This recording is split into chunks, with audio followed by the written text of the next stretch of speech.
So today we're talking about assassinations. Assassinations.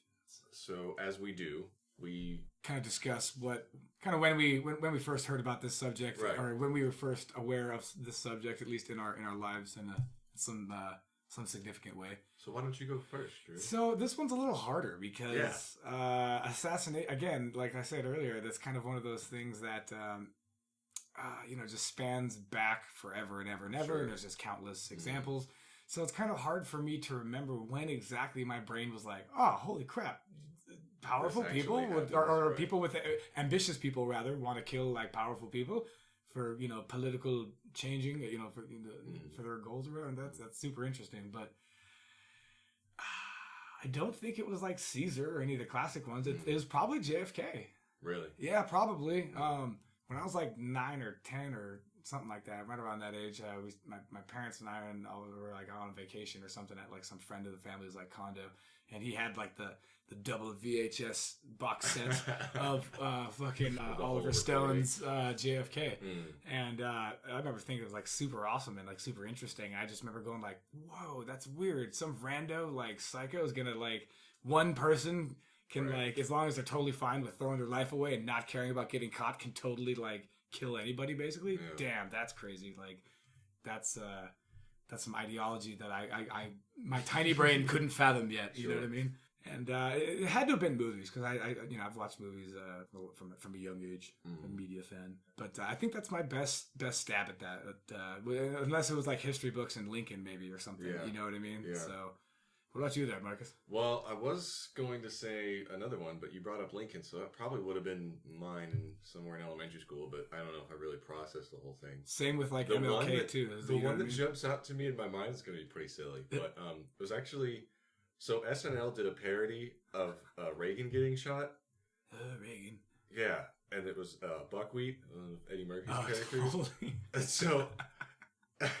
so I was exposed to that, and I was like... I thought it was funny, but I was like, I don't get what it is. And so, like, I think I, like, asked around or did some little research. And then I was like, then it led me to the Reagan assassination. And I was like... How old were you, do you think? Probably around the same you were, 10 or 11, something your tiny little, like, young adolescent brain was trying to process, like, the magnitude of that information. Yeah. So, before we kind of get into the assassinations, I want to discuss some of the attempted assassinations throughout the world. Okay. Because obviously those are almost just as important. Yeah, they could have been. Yep. Things we're talking about now. Mm-hmm. If there had been various variables had gone in different ways. Mm-hmm. Murder's hard. Turns out, yeah. So the first assassination attempt that I want to discuss is one that's very familiar, I imagine, to pretty much all Americans. And that's Ronald Reagan, former president Ronald Reagan. Ronald Reagan. Should I do the whole thing in Ronald Reagan's voice? No. On March 30th. No, I'm just kidding.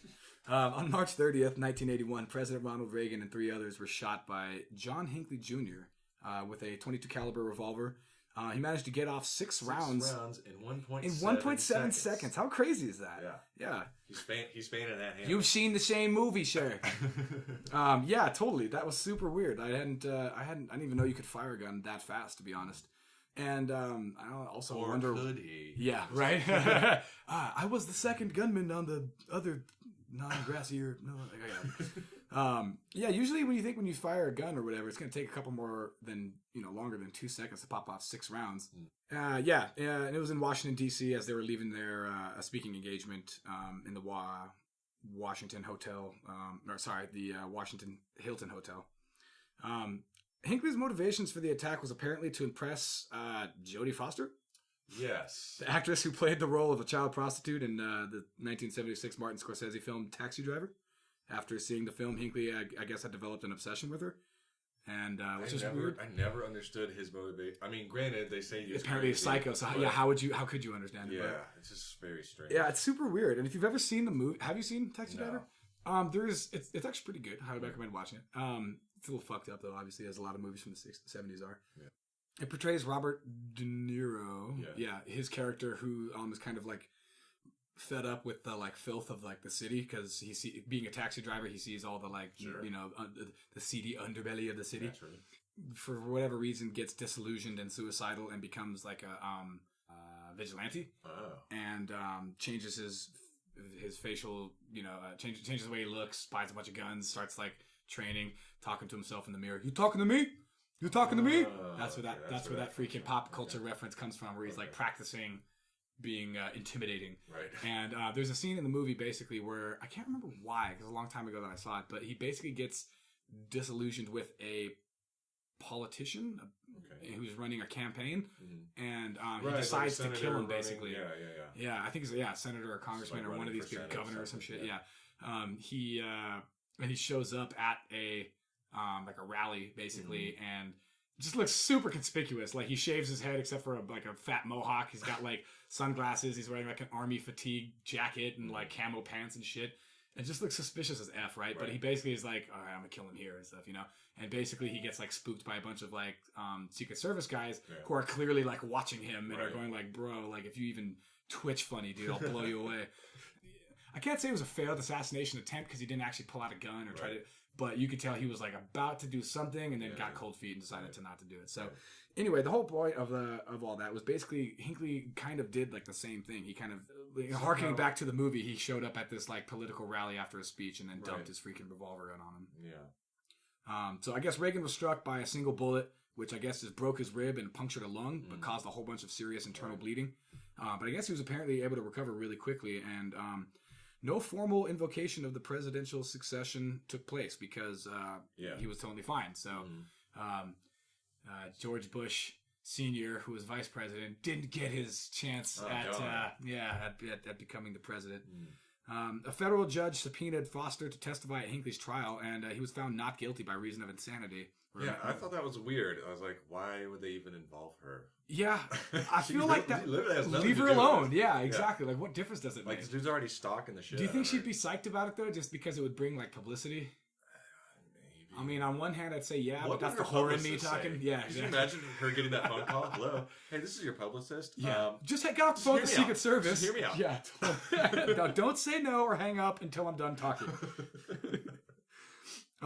It's super weird. The guy tried to kill the president of the United States, for God's sakes, and they just put him in confined to a psychiatric facility. Yeah.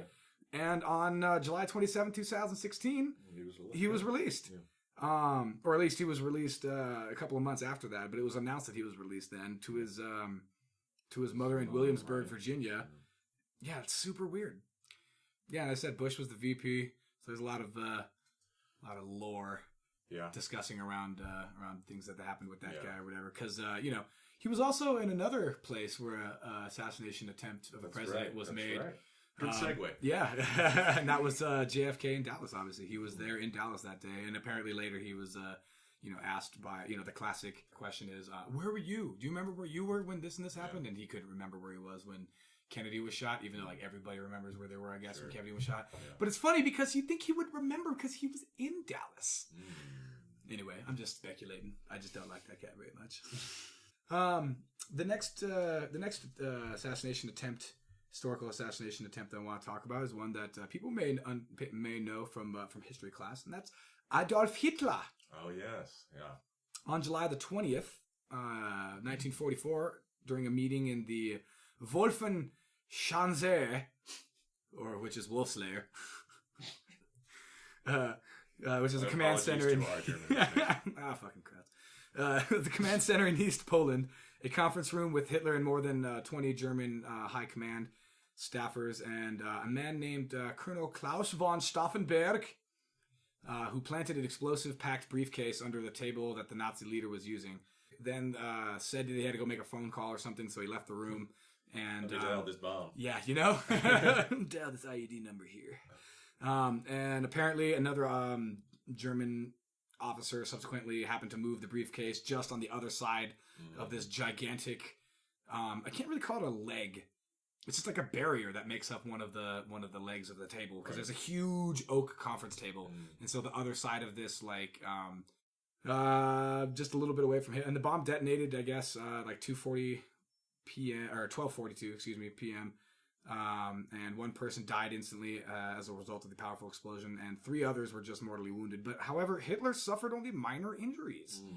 He was even well enough to keep an appointment that he had with Benito Mussolini later that same afternoon, and gave the Italian dictator a tour of the blast site, which has got to be just crazy, dude. Man, like, that's got to make you feel invincible. You know, dude, like, and this is where they tried to kill me, but, you know, because I am Übermenschen and God, yeah, that, you know, nothing happened and totally fine. It doesn't even hurt. I mean, it still makes these clicking noise, you know, but it's fine. So after the bomb went off, Stauffenberg, believing Hitler was dead and that his plan was succeeded, he flew to Berlin to initiate Operation Valkyrie, which I guess was a subsequent plan after the assassination to use Germany's reserve army to stage an uprising against the Nazi regime. However, with no official confirmation of Hitler's demise, the plan quickly stalled, and when the news came through that Hitler was alive, this dude named General Friedrich Fromm, commander of the reserve army, and someone who actually condoned the July plot, turned out to be a complete piece of shit and turned on all the conspirators in order to save his own skin and kind of disassociate himself with the cover-up. And subsequently, Stauffenberg and a whole bunch of others was arrested and then executed the next day. Yeah, and so subsequently he cleaned house after that, obviously, as you would. And so the last one I have for the attempts is kind of going to segue into the successful ones, because this one I'm about to speak on is basically related to a couple of the other ones that I'm going to talk about in a little bit. And that's good old Fidel Castro. Oh, sure. Which, of course, is the dictator of Cuba. Longest living dictator the world has known, and was the target of a staggering number of CIA assassination attempts, spanning about a half a century. Like you know, we just set our sights on that guy and just put the pedal to the metal. Cuban security officials say upwards of 600 attempts.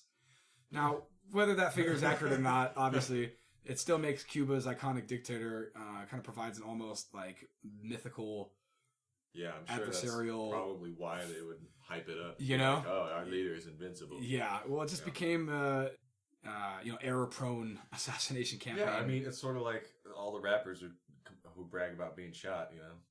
Yeah, like, you know, couldn't kill me. 5 shots couldn't stop me real. You can't die. Exactly. The agency's attempts to kill Castro ranged from the calamitous to the comical, with such infamous plans like the exploding cigar plan, which was apparently to poison a box of cigars with some radioactive substance, which apparently didn't work because obviously he was still around. As well as the psychedelic speech. And this one was my favorite. It was a plan to sabotage Castro's speech by spraying his broadcast studios with a chemical that would make him suffer hallucinations very similar to LSD. Nice. So, interesting to watch. Yeah, you know? Evan Baxter-esque. Just tripping balls, trying to, like, decipher the meanings and, like, secrets of the universe while, like, you know, trying to uphold his, like, communist platform. These and many more were basically detailed in the church committee hearings of the mid-'70s that we've discussed in other podcasts, and we're actually going to briefly discuss again kind of later. Castro later relinquished his power in 2011 to his brother Raul at the age of 90. Yeah. So tax dollars hard at work trying to fucking make that guy go away. Why didn't they just replace his baseball with a bomb or something? Just smacking it. That's right. He was into that, huh? Yeah. Yeah, you'd think you would come up with way easier ways to kill that guy because, I mean, good God, he's like 100 miles away. Like, with all the might hit him with a rock. All the might of American technology and weaponry and stuff, and you couldn't kill this one guy. Like, that's kind of makes us look pretty silly. Pretty lame. Yeah, you know? Which is funny because we're going to talk about a whole bunch of other successful attempts. Which were crazy ambitious and somehow managed to get pulled off. Yeah, those somehow made it, but I guess Castro just somebody's fucking looking out for that guy. Yeah. Divine right. So the American public first became officially aware that its government was involved in shady dealings and methods to achieve its international goals, such as the murder of state officials. Thanks to another infamous project that we never got to discuss the last time, codenamed Z-Rifle. And this basically, this provided a cover for recruiting individuals who could be used to provide the CIA with highly targeted, quote, executive action, end quote, capability, which is just assassinations. So if they're in recruiting these individuals that they can use for these highly targeted executive action capabilities, that to me is like, well, who the hell are you hiring? Who are these individuals? Right. I would imagine they range all the way from just a dude on the street who knows information to fucking the James Bondy. Right. I'm gonna break in and kill you 6 ways without even using my, a weapon. Patriots. Yeah, True right. patriots. True patriots. Hired killers. So I thought that was interesting. And along with other CIA assassination activities, it was investigated by the Church Committee in the 70s under the report of, quote, alleged assassination plots involving foreign leaders, end quote. Kind of a mouthful.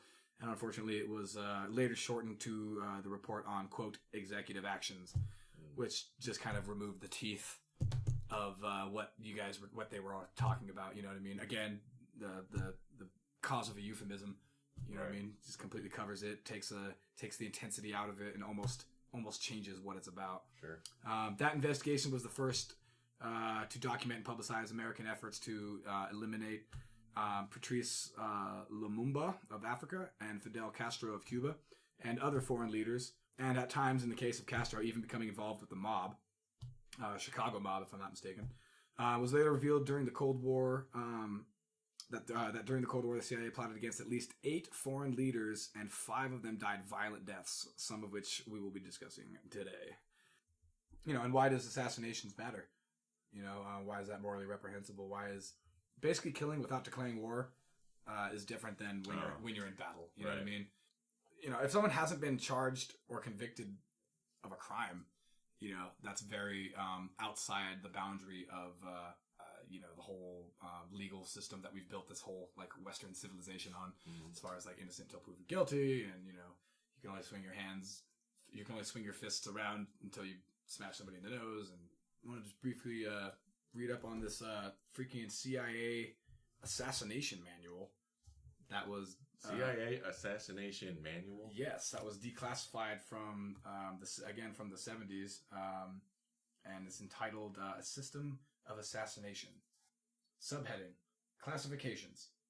A techniques employed will vary according to whether the subject is unaware of his danger, aware but unguarded, or guarded. They will also be affected by whether or not the assassin is to be killed with the subject. Wow.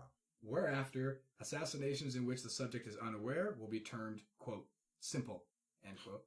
Those where the subject is aware but unguarded will be termed, quote, chase. Those where the victim is guarded will just be termed guarded. If the assassin is to die with the subject, the act will be called, quote, lost. If the assassin is to escape, the adjective will be safe. It should be noted that no compromises should exist here. The assassin must not fall alive into enemy hands. A further type of division is caused by the need to conceal the fact that the subject was actually the victim of assassination, rather than an accident or natural causes. If such concealment is desirable, the operation will be called, quote, secret. If concealment is immaterial, the act will be called, quote, open. While if the assassination requires publicity to be effective, it will be termed, quote, terroristic. So obviously, all that is super important. For instance, if you're trying to make a statement, right? You know what I mean, and you want like what happened with Kennedy. To me, that was like a public. Oh, I guess it could be interpreted either way, but it's a very public like statement of right. It wasn't like personal. You're going to go and do this to show everybody, and the same kind of goes for some of those clandestine like corporate espionage that happens around the world all the time. Okay. Like remember that movie? Good movie I freaking recommended to you. I believe it was called Michael Clayton. Oh yes, yeah. Okay, yes. Now I know what you're talking about. Yes, and same type of thing where you would maybe want to assassinate corporate head or someone within the company, a whistleblower, because they know information. Mm-hmm. But at the same time, you don't want it to be very public. You want it to make sure that it looks like it was an accident. You know what I mean? Mm-hmm. And sometimes it still even gets spun in a different way because you as the assassin might have it kind of staged and set up one way, but then when the people that it happened to want to break the story to the mainstream, to the public, it might change up the narrative a little bit. You know what I mean? Because maybe they want to hide something. Maybe this guy was caught banged his mistress or something like that while the guy murdered him or whatever. And so they're like, oh, shit. Well, I'll just say he had a heart attack while he was fucking feeding his fish. Yeah, like that guy who jumped out of the window from the LSD. Yeah, jumped out of the window. Mm-hmm. Yes, exactly. Because he was so jacked up, he had the ability to run his full speed down a hallway and throw himself out of a 10-story. Just before beating himself over the head. Yes. Forgot about that. Back to the manual. Next subheading, the assassin. In safe assassinations, the assassin needs the usual qualities of clandestine agent. He should be determined, courageous, intelligent, resourceful, and physically active.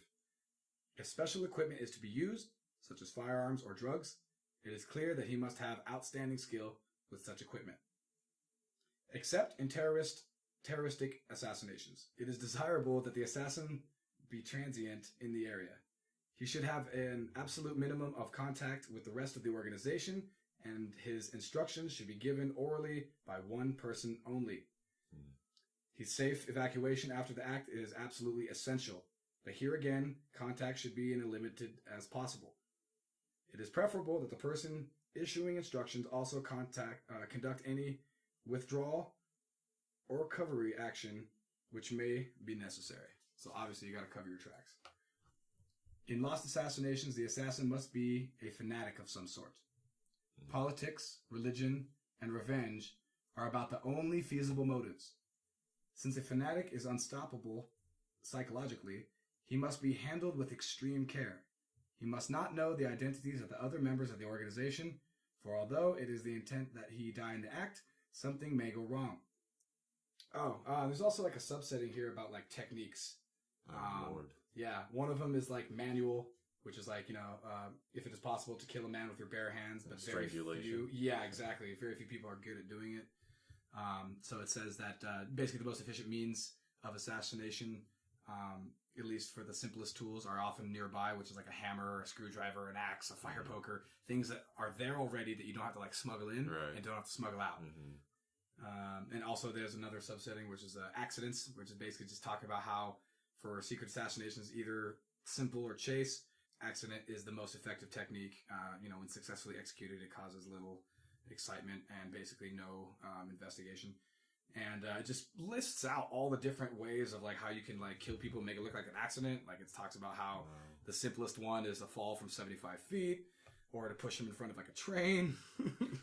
You know what I mean? And this is all like somebody's sitting there on a typewriter. That's exactly what I was going to say, dude. Yep, thinking, like. And then the last one is basically through like drugs, which is basically just just describes how to poison them into the drink, morphine, exactly, and how to get it into there. Use a pretty girl to drop something where you're having a drink or whatever. And so, just super crazy. It was super weird to read it. And now obviously this is from the 70s, so they could care less about this information because this is so like kindergarten-y stuff as far as like what they've progressed and done since then, that I imagine that this is like that little manual that I read is like child's play. It's like, that was our first attempt. That's your entry exam. Yeah, right. Ace this fucking test. God. So the first guy here was man by the name of Che Guevara. Who's that? He's the guy on the T-shirt. Oh, okay. Selling the Mercedes. Isn't that the lead singer of Rage Against the Machine? Yes. Exactly. Wait. Yes. Exactly. Bulls on Parade. Right. Originally born in Argentina in 1928, Che rose to international prominence when he was one of like the key leaders of the 1959 Cuban Revolution against the dictator Batista. After a period in the new Cuban government leadership, Che aimed to spark revolution activities internationally, mostly in South America. In 1965, he led a secret Cuban operation aiding and training rebels in the Congo, actually. And speaking to the United Nations the year before, Che Guevara invoked the legacy of Lumumba, the first democratically elected leader of what is now known as the Democratic Republic of Congo. And he was basically killed and put in the back of his fucking trunk and driven around for a while in 1961. That was one of the first alleged CIA-involved foreign assassinations. Yes, totally. Later, Che went to Bolivia, helping lead an uprising there against the U.S.-backed government. On October 8th, 1967, though, he was captured by Bolivian troops working with CIA handlers, and they just executed him a day later. For a long time, it was historically considered the fault of like overzealous Bolivian troops. Like, oh no, oh whoops, oh too bad, bummer, whoop-de-doo. But really it was kind of found out that it was actually, the plan was the brainchild of a man working with the CIA named Walt Whitman Rostow. God damn you, Walt Whitman! He was an American economist and political theorist who served as a special assistant for the national security advisor, basically, to President Lyndon B. Johnson. And because Che had become a revolutionary icon in Latin America, his death made him... Stop that shit up. Yeah, exactly. It made him a popular martyr, and, presumably it was an unintended consequence of the CIA's desire to crush communism in South America. Yeah. And he's everywhere now. Any representation of, even loosely, like, it doesn't even have to make sense, but, you know what I mean? No, but they'll put his name or his face onto things that has basically anything to do. It's kind of a trope now of anything that has to do with culture in general. Yes, much. exactly. It used to be kind of about like the whole, like, I imagine like the whole the whole proletariat versus the freaking bourgeoisie fucking thing, and now it's just kind of taken by pipe smoking, beard wearing, fucking glasses toting, tight pants wearing. Hipster douchebags that, I know they have a name. I was getting to that. I just wanted a few more, like, mean adjectives that I could throw in the front of that before I do. The next guy I want to talk about is another gentleman named Salvador Allende. And back in 1960s, the U.S. corporate interests had its sights on South America, and in particular Chile. It was a fertile soil for companies including IT&T. Not AT&T. IT&T. Yeah, which is basically a copper industry. Okay. Yeah, big copper industry, which I imagine J.P. Morgan was probably... Yeah. So I imagine J.P. Morgan was part of that whole top of the pyramid setup thing. As well as the Pepsi-Cola company. Oh, of course. So think about that next time you're slurping down a nice Pepsi-Cola there. You mean like this? Right. What is their newest motto? And it's the taste of a new generation. Yeah, no, I don't know. It's like people just do things because they get paid. And that's just really sad. Good reference. In the early 1970s, Pepsi and IT&T were concerned about the political developments that were unfolding in Chile. As the country's democratic presidential elections were approaching, a far left-wing candidate named Salvador Allende was gaining popularity and support. But his ties to the Fidel Castro, was a particular of concern. Mm-hmm. So he was making statements rejecting American aid and making statements against American capitalism. Those dirty capitalist pigs, we don't need them. Pack up and go home. Mm-hmm. As well as promising to nationalize the nation's copper industry, which ITT did not like one bit. Mm-hmm. They saw that as a direct threat to them and other corporations. So the heads of these concerned corporations called on American politicians to come to their rescue. IT&T chairman Harold Janine called on Henry Kissinger, and Pepsi's president Donald Kendall called on his old buddy Richard Nixon, which he would, of course, Nixon would like his coffers full of corporate cash. Greedy corporate cash, for running his re-election campaign that was going to be coming up pretty soon. So basically, the executive office started to focus on the interests of Chile under the guise of national security. They basically just said that the reason why we're looking so deeply into Chile and all these guys or whatever isn't because we need our corporations down there making lots of money. Yeah, it's because of those dirty reds. That's what it is. Say no more. Say no more. Communism. Yeah, that's all you have to say. Send the troops. Just send the troops. Just say communism. Yeah. Wasn't The Simpsons where fucking Apu's getting his citizenship, and then the guy's asking him so what was the reason for the Civil War? He's like, well, there were many reasons, opposed to taxation and states' rights, as opposed to just say slavery. Slavery it is.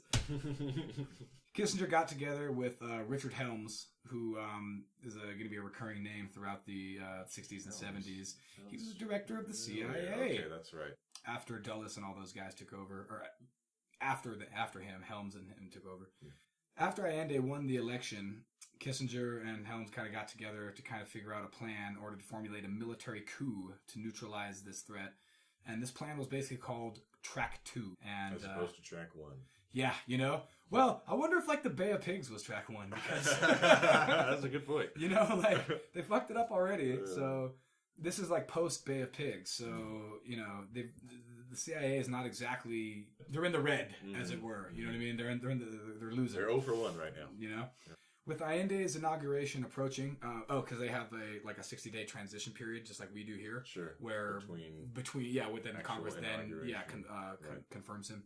The head of the military, General Rene Schneider, made this, which is like that's not a very Chilean sounding name. I was wondering. I wonder if that has anything to do with the whole like mass German like migration after a certain military conflict. General Rene Schneider made statements that he would be loyal to Allende, so Kissinger basically had him killed. Kissinger said in his memoirs that he didn't actually do this, but the record shows otherwise. A CIA cable sent to Chile, dated the day after Kissinger supposedly turned off his Track 2 plan, so that clearly states that he's freaking lying. The cable basically said, it is a firm and continuing policy that Allende be overthrown by a coup. It is imperative that these actions be implemented clandestinely and securely so that the United States government and American hand be well hidden. End quote. Nefarious as fuck. There's another good one too. It's quote, immediate. Santiago, which is the capital. Eyes only. Submachine guns and ammo being sent by regular courier, leaving Washington 0700 hours 19th October, due to arrive Santiago late evening 20 October or early morning 21 October. Preferred use regular courier to avoid bringing undue attention to op. End communication. Shady. Yeah, so just on paper, dude. Like it's not like word of mouth kind of a thing where it sometimes happens where you tap your nose and the other guy goes and does what he needs to do. Right. This is full on like, hey dude, the guns are on their way. Here's the weapons. Pick them up. You're gonna have to sign for them. So basically, a chauffeur of this General Schneider made the same route every day, and a couple of dudes set up a construction site, and they moved like a stop sign kind of to a certain area so that when the car stopped, a bunch of guys in a Jeep got out and just filled it fucking full of that, dude. Man. Turned into Swiss cheese.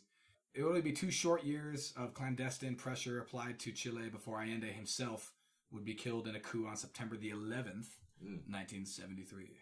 His death was actually considered historically to be somewhat of a mystery because the official story was that he shot himself with an AK-47 rather than face defeat.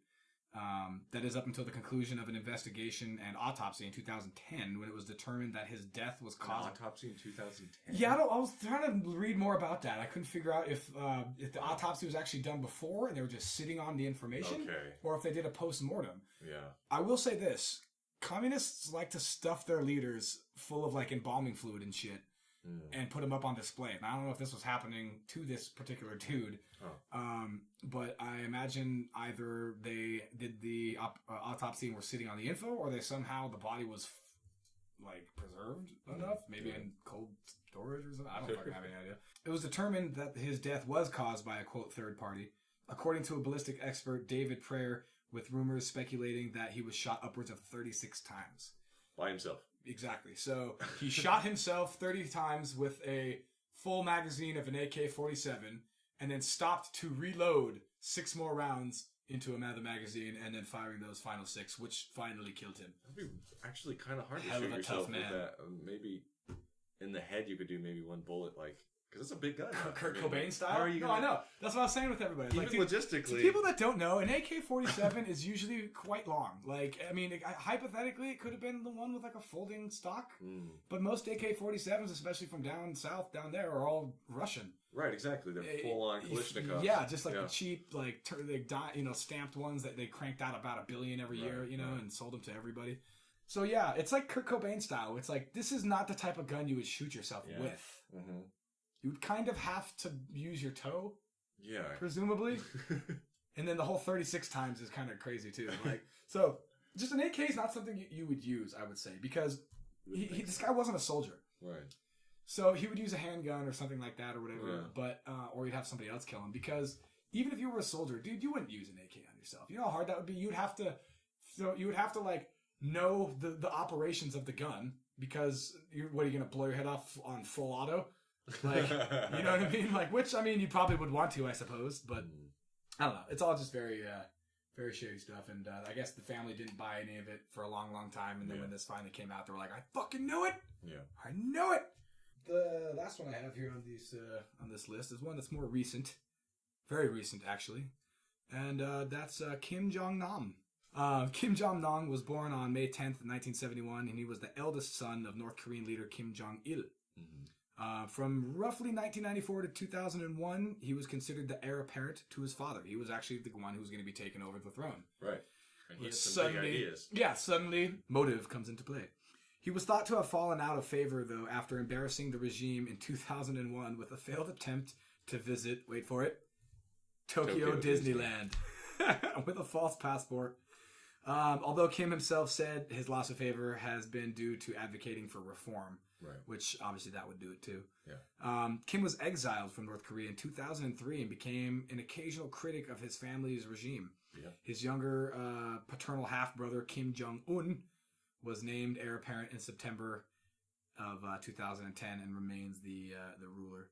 So on February 13th, 2017 at about 9 a.m., Kim was attacked by two women with VX nerve agent at an airport self-checkout kiosk in Kuala Lumpur's international airport during his return trip from an administrative region of Indochina. And for anybody who knows or not, VX... For anybody who's seen the documentary The Rock, starring Sean Connery and Nicolas Cage, I love that movie. Yeah, VX nerve agent is some really fucky stuff. Apparently it's one of the things that they wish they could disinvent is what they say in the movie because it's like so horrible. After the event happened, Kim had alerted airport receptionist and security saying, quote, "Someone had grabbed me from behind and covered my face with a cloth laced with liquid." End quote. Kim was later treated at the hospital and later medical staff testified he was sweaty, in pain, and unresponsive. End quote. Yeah. Kim required tracheal intubation, which is obviously they cut a hole in your fucking throat and stick a straw in there so you can breathe. Yeah, a la Three Kings. A lot of movie references I've been throwing out lately. They had to do that in order to drain the saliva, vomit, and blood that was building up in his mouth and eyes. And Kim was then transported by stretcher to an ambulance that later to a hospital, where he later died while being transferred from the airport to the hospital. Yeah. He was traveling under the pseudonym Kim Cole. Malaysian officials did not even immediately identify him, the victim, as Kim Jong-nam. But, I imagine they soon did because, or at least became very suspicious because in Kim's backpack contained about $100,000 in cash, as well as 4 North Korean passports. Kim's extensive Facebook usage under his pseudonym since at least 2010 and the usage of commercial email services for, his communication is probably what made him an easier target to be seeked out, his whereabouts, and track his movements for these killers. Over the next few days, several arrests will be made. Including a 28-year-old Vietnamese woman named Doan Hung, as well as 25-year-old Indonesian woman named Siti Aisyah, both of whom were identified through CCTV footage at the airport. And the women basically told the investigators... This is a very, very strange story. Yeah, I mean, it kind of makes sense. But at the same time, this is exactly what you would say if you got caught. The women told the investigators that they were instructed by 4 men, known only at the time only by their code names of Grandpa, Uncle, Mr. Y, and James. Not very creative on that last one. The last guy's fucking lazy. To spray Kim with an unidentified liquid while one covered his face with the handkerchief.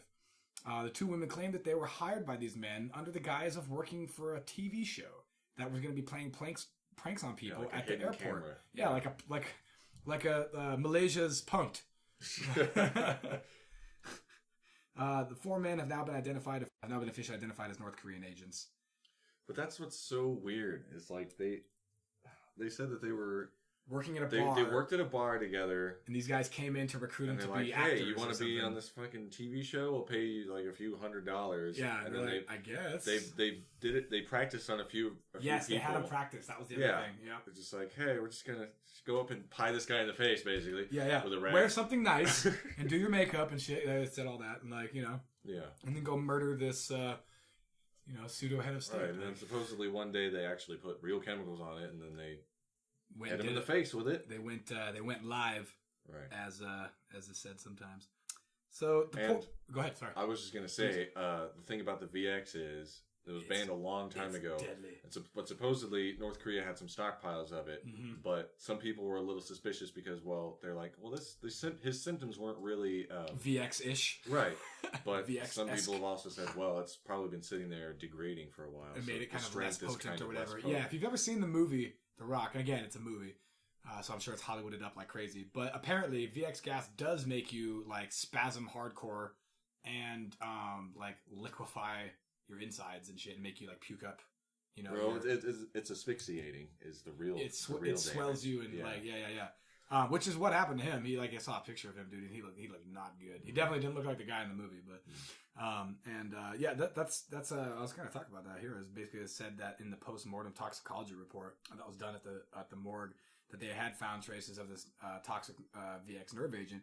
But according to experts, the uses of this VX gas may explain why the two assailants were involved in the first place, because each assailant, it was said, quote, could have wiped 2 or more precursors in Kim's face. Right, they were binary. This is crazy, dude. This is a binary chemical weapon, which basically contains 2 active state as a chemical precursor, which are significantly less toxic than the agent itself. Right, so you have to combine them, and then they have like some sort of reaction that make it super bad. That's what makes it toxic. Yes, it's like a nuclear keys, right? You got to turn them both at the same time. Yeah, totally. Otherwise, it's like harmless. Basically, you can drink one, but until you put it together. Yeah. This apparently obviously improves the safety and storing and transportation and disposal of the weapon.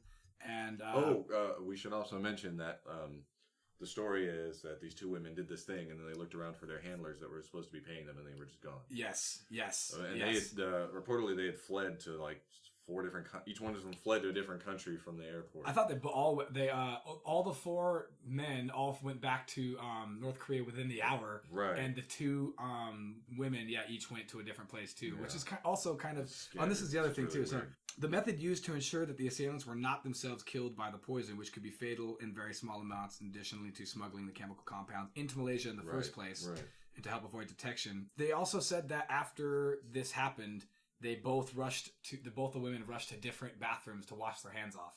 So clearly they knew something was toxic. Yeah. And so, and like you said, freaking they kind of, not only did they go and wash their hands immediately, but they all up and fucking up stakes and bailed. Yeah. Which also doesn't exactly look super good. Yeah. The whole thing is very, very sketch, dude. Big time. There's definitely players in the background. It's not one of these things that's just unfolding and we're like, oh, we're bringing you the facts as they come. Yeah. There's definitely fuckery going on in the background. The whole thing that's really strange to me is if his brother really didn't want to rule the country, or at least not in the same way, why would you kill him? Good question, Marcus. I have a theory about that. So they killed him just a couple of years ago, right? Who took office fucking just a couple of years ago? Where are you going with this? So check this out. So Trump's been making a whole lot of gestures like, why can't we be friends with North Korea? Like, it's not a big deal. Right. I really don't see the big deal. Right. If you're like a general or an executive official or whatever of some kind, and you want regime change in a country that's pissing you off, right? You need somebody to run it, right? Like, look what we did with Afghanistan to Hamid Karzai, a guy who was nobody basically in his. His brother's the biggest fucking drug dealer like in the world, but he's basically nobody in the big scheme of things. Or whatever. I think he was part of like a political party there, but he certainly wasn't running the country. Right. And then they just install this guy, and he's like your conduit. He's your medium that you go through, right? Yeah. Well, Kim is the oldest brother, so he has heir to the throne technically, or whatever. Since it's also a like hereditary. Right. He should have been. Yeah. You know what I mean? They don't have like elections. Right. I don't know if they know that word over there. Erections? No, that's something else. Oh, okay. Get your mind out of the gutter. So once you have a leader who's really, really strong, i.e. anybody in the West, start buddying up and saying, not buddying up, but saying things like, oh, I wouldn't mind seeing regime change, or I wouldn't mind like da-da-da. And then you have this like... Why can't we be friends? And then you have this... loose end. You have this loose end that you need to tie up, or whatever, because you're Kim Jong-un. Right. And I think they killed him basically because he didn't want to have a threat he himself specifically, individually, isn't a threat, but backed by a Western government, because he could be the conduit to gain the people's approval, right? Because the people wouldn't stand for, despite I imagine how much they fucking hate their current leader, right? And obviously this is all assumption. They wouldn't stand for putting in like a foreign puppet. They'd probably like that even less than being run by Kim Jong-un. Right. You know what I mean? And so, that would be much easier to have a regime change with this new figurehead who's also a Korean. You know what I mean? Like, it's not like you're okay. So that kind of to me is just like, and I kind of stumbled over that. I didn't like articulate it properly or whatever. But basically, just the whole Hamid Karzai method. You basically take somebody who's already a member, you install him, and then everyone's like, oh, that's fine, because he himself is a nationalist. So I've actually got a couple, and coincidentally, and maybe not coincidentally, they're both Russian. So way back... Tell him slow down, it's fine, dude. No big deal. Bad joke, I'm sorry, go ahead. Way back in the early 20th century, there was a man named Grigory Rasputin. Grigory. Russians always have the coolest sounding dude names. They do, right? I was just thinking Sergei. Grigory. Even just like names that exist in other languages, they just sound cool in Russian. But anyway... So he was a spiritual leader, kind of a guru. Some people believed he was either the second coming of Christ, or depending on who you ask, he was actually the Antichrist. Who is this? Rasputin? Rasputin. Yeah. During his... The man with the eyes. Yes, he had very, very striking eyes, like staring in your soul. Yeah. He gained enough popularity, and he actually got close to the Tsar at the time, who was the ruler, Nicholas II. And he actually became sort of a healer, like a faith healer of sorts to his son. Yeah, that's right. Yeah, his wife was all smitten with him because his son was a hemophiliac. That's right. Mm-hmm. I know things. And because of that, because he got kind of in with the royal family, basically, he kind of had sort of almost a little bit of political influence, just being like a advisor of sorts, kind of. Yeah. And even when Nicholas actually left the country to, support the war effort in Europe and everything, it was basically him and the Tsarina ruling the country. And what time period is this? Like 19. Yeah, I want to say like 10-ish. No, yeah, it wasn't the first decade; it was the second decade. Yeah, okay. I know what you mean. You know what I meant? Yeah. after 1910. After the aughts. Yeah, it was in the teens. So, obviously, there's assassinations, right? But he actually had a failed assassination attempt in 1914, which he was stabbed in the stomach, but he recovered from. Ow. Yeah. From somebody who was a follower of one of his, who was very orthodox, and he was kind of unorthodox, sort of. You're not doing it the right way. Right. So, fucking heathen. Stabbed him in the stomach. Because this is how we talk here in Russia. Now, because of the time period and for many reasons, just because he's like a spiritual leader, there's a lot of hearsay and rumors and stuff about him that can't really be substantiated. Chalked up to fact, yeah, totally. Right. Well, there's a lot of mystical shit surrounding him, but right? The facts as we know them are, we actually have photographic evidence if you want to see nasty, gruesome pictures. Word. He was shot 3 times. Yeah, tell me about how he was killed, Marcus. Because this is actually a very famous, very strange. Like anytime you ever want to bring up some drunken history type shit with your buddies or whatever at a bar. Did you know what? Did you know? Because I should mention that because he got political power and some people didn't like the way the country was going, and that this random dude he was thrown into the group that they were upset with because he was kind of part of the ruling class, right? Right. Yeah. So that, and just because they didn't like that some nobody, like he was a peasant basically. And was he from Russia or was he from Siberia? Okay. Yeah. Siberia. Yeah. They're not sure of his actual birth date because they didn't keep track of, especially poor freaking peasant families. Yeah, that adds to the mythology. Right, exactly. Nobody knows how old he is. Yeah. Everything about him is kind of weird. They didn't like the power that he was gaining and the way the country was going. His influence and whatnot. Right. Because, just a couple of years after he died is when the whole Russian Revolution happened. You know that whole thing? Yeah. Where the family was freaking murdered. Dragged out. Yeah, people didn't like him, and then they were trying to kill him, and even some military people were actually involved in his murder and whatnot. How the logistics go down. Well, it's crazy. This is the interesting part. So one of them invited Rasputin over to his house and fed him poison cakes. Come over for poison cake. It's delicious. Poison cakes and poison wine. Jesus. And Rasputin actually drank them and then, several minutes went by and Nothing's seemingly happening. nothing happened to him. Have another slice of cake, bro. That's weird. No, Are you really, sure? I'm fine. I could not eat another bite, really. Yeah. Eat the fucking cake. My wife she'll be so sad. So sad. Yeah. Well, okay. Yeah. For you. And that didn't work, so they're like, what do we do now? So some dude grabs his revolver and friggin' shoots him in the chest. Yep. And then, he's dead, so they're like, all right, cool. Let's get rid of this piece of shit. Well, no, immediately what happened is they tried to do some kind of cover thing. One of them tried to dress up as him and walk back to his house, so it appeared like he went home, so they had like an alibi. Or that wasn't us. Yeah. Whatever. So they came back to his house, and then Rasputin got up and lunged at him, managed to escape. He started running, and then running down the road with 3 gunshots and a fucking belly full of he was only shot once at this point, but right in the chest, which doesn't. Even if you get shot with a little puss gun, dude, it's in his chest, dude. That's exactly. Yeah, that's gotta hurt. But he escaped. They managed to catch him, and then they shot him again. Presumably this is where the other 2 gunshots came from. Cross-training one in the head, one straight in the head. They're like, this time we're gonna get him for sure and shoot him in the friggin' head. Threw his body over the bridge. Yes, into like a lake or river, right? Yeah. Okay, so he's dead now, I should also mention, I didn't record the times, but there was quite a gap between all these things. So dude's sitting there with a gunshot wound in the chest, just bleeding out. Right. And then he has enough strength to get running. up. Yeah, starts running. Yeah. Exerting physical activity so much so that they had to shoot him again. Right. So we're talking again about.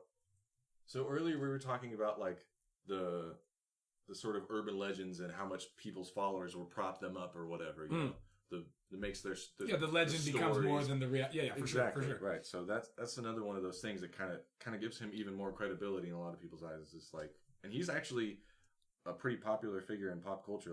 There's a lot of references to him. So let me get this straight. So they tried to poison him a bunch. That didn't work. They shot him. That didn't work. He ran away. They shot him a couple times. Twice once in the head, and then dumped him in a river. Yeah. So he's dead now, right? That was how he died? That is how he died eventually. Okay. They found the body. heard that they did a bunch of other stuff too. They beat him, they stabbed him more times, they freaking hung him or something. Is that all myth? Well, that's the thing is this as is far all as we know. Kind of, you have to go off the accounts of whatever the people said. Recorded, for sure. But there's different versions of the story where even more terrible shit happened. Yeah, and he's still tough son of a bitch though. Either way, at least for what's down on easily. Yeah, at least what's down on paper. Jesus. There's Russians, man, they're tough. I should note there was some speculation that Britain was actually behind the attack because they didn't want Russia to get out of World War I. They wanted to keep the pinch on Germany. Fuck yeah, they do. So interesting. It hasn't really been proven. Yeah, for sure. Interesting. Well, I mean, hey man, where there's smoke, there's fire. Yeah. You know what I mean? If you got the motive and you got the will, I mean. So the next one, you actually said Sergei earlier, but Sergei Skripal. Apologize for my horrible white boy pronunciation of Russian. But anyway, he was a double. This is a lot more recently. He's a double agent for the UK intelligence. Okay. He was caught and arrested in Russia, actually, but wait, hold on. So for the UK, the UK, he was a double agent working for the UK. Russia thinks that they're spying. He's spying on UK for them. In reality, he's giving it to the UK. Okay, interesting. Right. Sorry, I should explain that better. That's good. So he was actually caught and arrested in Russia. But he was exchanged in a spy swap. You know, that whole thing. Oh, pretty sure there was a Tom Hanks movie about a bridge. Something about spies over bridges. I don't know. So anyway, he was just roaming around the UK. His daughter came in to visit him because she was in Russia, in a town called Salisbury. They were dining and they left a restaurant and they were found unconscious on a public bench. Holy shit. Luckily by a doctor and a nurse just passing by. Huh. So, it's always a passerby, you know what I mean? It's always like a jogger that finds the body. Well, or like a... But, no, I'm just kidding. Apparently she was foaming at the mouth and they obviously were in a bad way. Yeah. So they were taken to the hospital.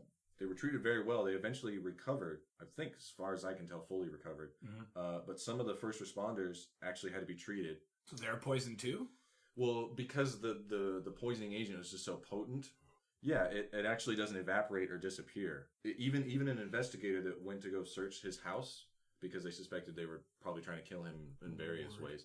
He got poisoned even though he was wearing the appropriate protective equipment. Was that guy at the scene where the first 2 people were found? No. Oh shit! He was just a guy maybe something in the house too. Script was like, hey, they probably did other things that or at least you could look through to find other right. Right.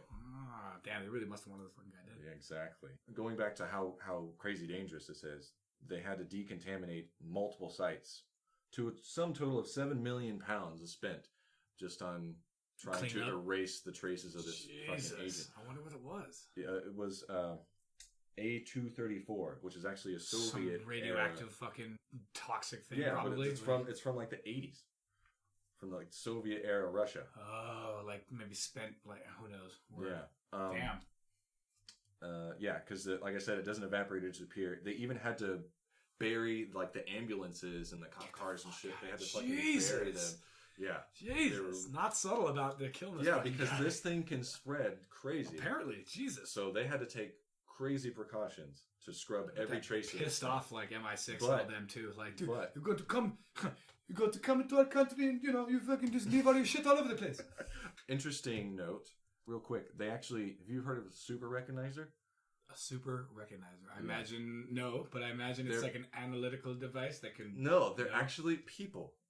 It's not a technology. They're people who have... Training in some special... No? Sort of. Their brains can remember they have a crazy ability to remember faces. So people just walking around the street, they hired a few of them to actually identify the suspects who... How do you get that job, by the way? Like, you play that one game, that one board game with kids, like where you have all the different Guess faces. Who? Yeah, exactly. This guy can get 100% on Guess Who. They have every a crazy time. memory for faces, just for like people just passing by the street. Totally. Like, they remember like everybody they see. And so anyway, so they got these idiot savants together. Yeah, because they poured over 5,000 fucking hours of CCTV footage trying to find these people. And they used a super recognizer. Like, yep, I remember much that like guy. the Smollett He thing. went this way. Right, exactly. It's just like so we were talking earlier Did they about find any scrubbing suspects the or scenes. anything? Yeah. I'll get to that. Totally. So I was talking earlier about scrubbing the scene, but what's crazy is 4 months later, there was just a random couple found to be poisoned by the same agent. Because what happened was... Not like the same physical person agent, but the same chemical poison agent. Gotcha. Chemical agent. So what happened was they're a couple that likes to like dig through trash to find stuff to like resell or whatever. Totally. And they found a perfume. Rummagers. Right. They found a new perfume box. Uh-huh. Right. And so they open it up with a knife, and the woman sprays it on herself. Of course, smells it. Yeah, obviously. Putting it on her neck and whatever, whatnot. Gnarly fucking... And then, it's just a few minutes later, a few hours later, whatever the timetable is, obviously she gets sick and he gets fucking sick because they were together. It's so potent, right? Yeah. This was a separate container of the same agent, but they had it in a perfume bottle and they just fucking threw it in the trash. Okay, so presumably This was 4 months later. Right. But presumably... that's weird then. Yeah. That's really fucking weird. Because they didn't pick up the garbage for 4 fucking months? I don't know. I guess it was in a park or something. It's really strange. That's really strange. Yeah. Because you could presumably see how the first couple got toxed or whatever, but you'd think that the perfume would at least be in the area. Like if they sprayed it on her and she, and then he got sick too, and then they found him on a park bench all fucked up. Right, and then you would imagine after this even incident, if it got chucked into the garbage, that would be long gone. Landfill. I think so. But even after this, then they had to decontaminate again. Right. Oh, Jesus. So after spending all that money and then like 4 months later, burying ambulances and all this shit. And could you imagine if it got into the waste management system? Oh my God. And like how much those people have to travel around?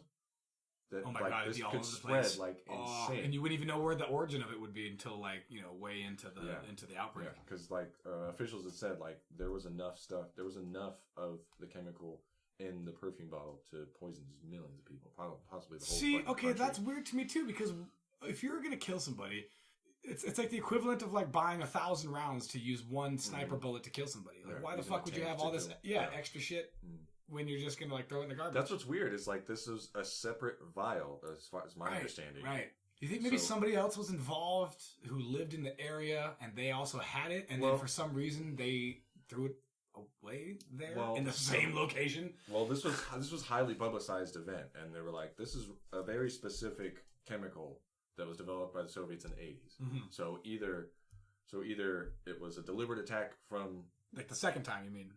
Both. Well, obviously both, but the second was an accident. Yeah, kind of maybe collateral damage, I guess you could say. But why? Yeah, that's fucking. Because why would you just kill citizens? I mean, you could. But why would it still be around in a dumpster? Why not in like a fountain or a fucking the drinking anything? Well, anything besides my a garbage bin. My point was that it's either a deliberate attack from like Russian intelligence, right? Obviously, because this guy had the first guy. But then they'd just be causing random chaos, presumably, right? There's no target if it's in a fucking dumpster. Well, that's what you were saying. It presumably like it'd be put into this garbage truck and it's shipped all over the fucking place. Where I don't know if that was necessarily the plan. Me neither. Because it was either structured by the intelligence or just the agent was poorly handled. And did something poorly handled and just chucked it or whatever the fuck. Like who knows? And then some horrible person got a hold of it. But it would be very weird for that specific person and his daughter, the next double agent against Russia, to be poisoned by a Russian. By Russian decommissioned fucking chemicals from the 80s and shit. Right, and it was a big political thing. Or Theresa May's like calling out Russia. And I would imagine it would be. You need to get a fucking handle on your guys'. Well, no, she was like, you need to claim responsibility for this, or we're gonna assume it's like a hostile act. Yeah, exactly. And then Russia's like, no, I couldn't have been us. No. And how are we supposed to keep track of everything? There's so much stuff stolen back in the 80s. Yeah. Everybody has now. Yeah. Yeah, that's fucked, dude. Especially what we were talking about earlier, just one variable. If it hadn't been that couple picking it up, what makes me think of that, dude, is they probably did that on purpose. They probably used so much of the chemical and so much overkill, kind of, just to get this one guy as a message. One of our guys spying for you. Oh, okay, we'll kill him on your property in such a dirty way. That we're going to cost you not only money, but all your citizens will be fucking freaked out. It's interesting you say that. Almost like a terror attack, bro. Yeah, exactly. It's interesting you say that because there's been a lot of I guess you'd call them expats from Russia. Totally. That have been killed in Britain through mysterious means. Yeah, I didn't write any of the names down. Why go to England? Why not go the whole way, man? Just hop that fucking pond, bro. Come over here. It's harder for them to find you, dude. Yeah, I don't know. Yeah, that's fucked though. I feel like that's actually doesn't really surprise me because of the people that are running Russia during that time and now. I'm not gonna lie, dude. If I worked for a clandestine agency like that and I found out that one of my own was a fucking rat for the quote unquote the enemy, I would make it the biggest, publicest, fucking most brutalist fucking thing ever. You want to make an example of it. Absolutely, dude.